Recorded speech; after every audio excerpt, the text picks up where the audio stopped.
McDonald, what has been your message to Capitol Hill and to the White House this week? That we want your money, but we don't want your politics on the Middle East.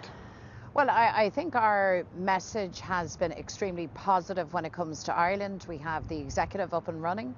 We have the leadership of Michelle O'Neill, First Minister for all, and Emma Little-Pengally. And I think people here have been watching very carefully, not just the events as they've unfolded since the executive went live, but the tone and the tempo and the mood. So it's good news in that respect. That's one part of the work here.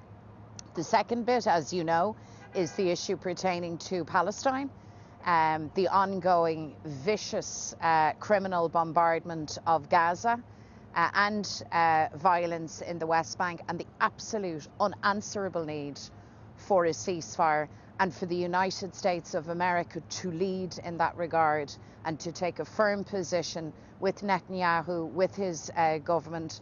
The world watches in absolute horror, and we're at a tipping point, and big decisions now need to be made, not least in this country. And we've had very frank conversations with individual members on the Hill, with the administration itself, and our message has been very clear. We come here as friends, as people who have had the benefit of great support from the United States for our own peace process, and we acknowledge that.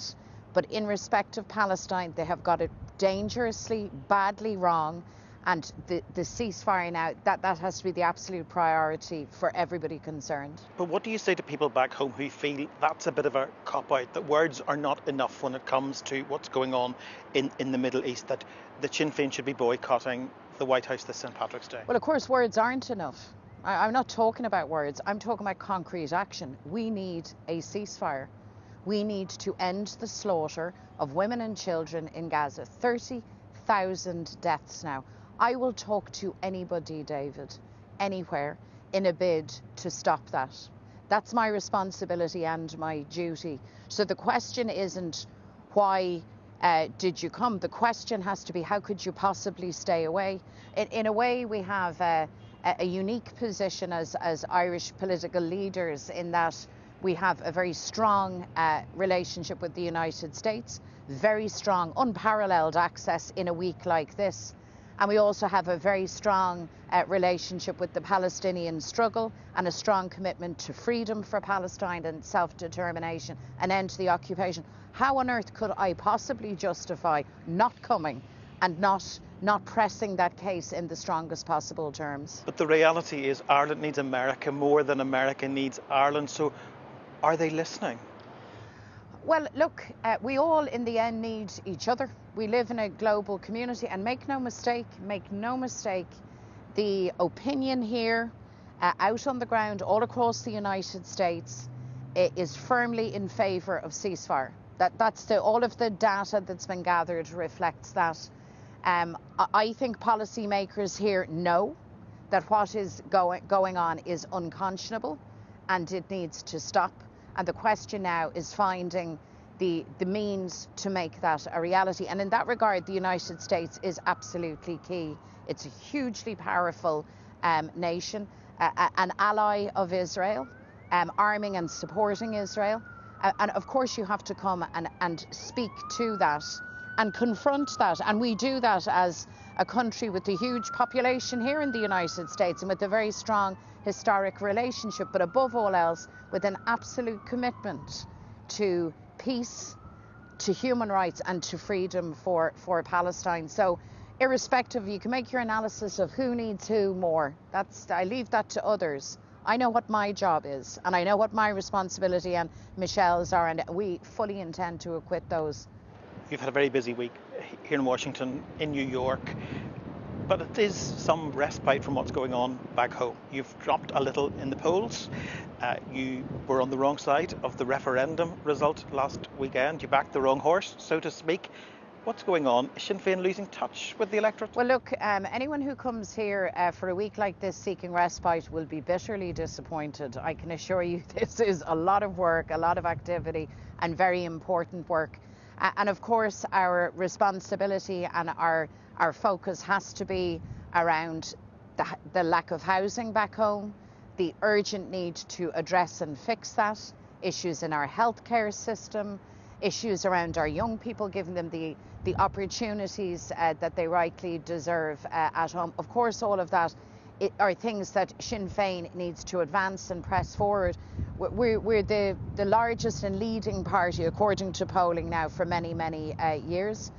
That's where we are now. We look forward to election campaigns, in particularly a general election, and giving people the option of change, positive, progressive change. We're still nailed on for that, and irrespective of referendums, and the people, by the way, their decision is sovereign and final. The question was put, the question has been answered.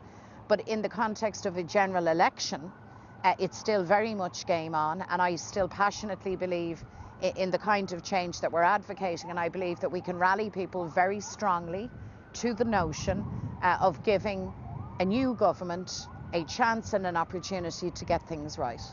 Our concerns about immigration in Ireland, the elephant in the room. Is Ireland now experiencing the kind of polarisation we've seen here in the United States and indeed in the United Kingdom?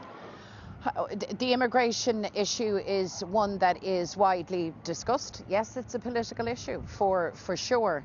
My own assessment of things is that the vast bulk of people want to know that somebody is in charge and managing this situation correctly, and I don't think the public have been satisfied that that is the case. And what I support is a system that is fair, a system that is efficient, and a system that is enforced. Irish people, for the most part, are reasonable and respectful, but they don't like disorganisation and uncertainty in this space. And can I also say, for people who come to the country seeking status, seeking shelter, it does them no favours either that you have a system that's not properly resourced, that's slow, and that frankly at times is very chaotic.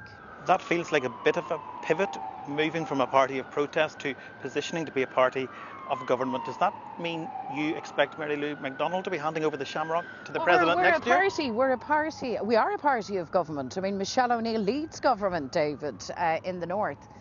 We're a party of change. We're a party that wants, by our best effort, to get the best result for everybody. And I'm very genuine and sincere in saying that. I make no assumptions about myself. I have no sense of entitlement to anything. All I can tell you is that we will work very, very hard, very sincerely. And when the general election comes, I will present our platform, I will present our team, and I will ask in humility to be given the chance to be in government and to lead government. Mary Lou McDonald, thank you and happy St. Patrick's Day. Happy St. Patrick's, my pleasure.